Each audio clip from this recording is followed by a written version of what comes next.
তেওঁলোক একচুৱেলি তেওঁলোক ভিআইপি নহয় চাওক মই প্ৰথমতে কওঁ মই জুবিন দাৰ বহুত ডাঙৰ অনুৰাগী হয়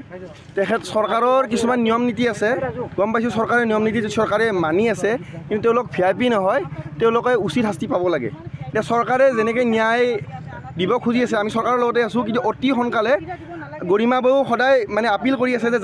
জাষ্টিছ ফৰ জুবিন গাৰ্গ লেখক জাষ্টিছ ফৰ অলমষ্ট 10 লাখ হ'ব এতিয়া ছ'চিয়েল মিডিয়াত আমি সদায় জাষ্টিছ ফৰ জুবিন গাৰ্গ লিখি আছোঁ আমি সৰুৰ পৰা ডাঙৰ হ'লোঁ জুবিন দাৰ গান শুনি বা অকল জুবিন দাক আমি গায়ক হিচাপে নহয় তেখেতে ব্যক্তি হিচাপে এটা যুগ হিচাপে আমি চাইছিলোঁ আমাৰ এটাই কথা যেনেকৈ কৰে চৰকাৰৰ ওপৰত আমাৰ সম্পূৰ্ণ বিশ্বাস আছে আমাৰ ইয়াতে আনিছে আমি সেইবিলাকত মই ক'ব নাযাওঁ কিন্তু অতি সোনকালে কঠোৰতকৈ কঠোৰ শাস্তি পাব লাগে কাৰণ তেওঁলোকে এজন ব্যক্তিক আঘাত আছে জড়িত আছে নাই ক'ব নোৱাৰোঁ তেওঁলোকে এটা যুগ শেষ কৰি পেলাইছে ভিআইপি আতিথ্য বিচাৰে নে নিবিচাৰে কিয় ভিআইপি আতিথ্য লাগে কিহৰ ভিআইপি আতিথ্য লাগে জুবিন দা কি আছিল জুবিন দাক 40খন বুলেট প্ৰুফ পাইছিল নেকি জুবিন দাই আমাৰ জাতিটোৰ এটা যুগ আছিল যুগ আমি এই বাচ্চাৰ পৰা 1992ত জুবিন দাৰ অনামিকা ওলাইছিল মোৰ 1996ত জন্ম গান যেতিয়াৰ পৰা শুনিব পৰা হৈছোঁ তেতিয়াৰ পৰা জুবিন দাৰ গান শুনিছোঁ আমি জুবিন দাৰ বাহিৰে বেলেগক চিনিয়ে নাপাওঁ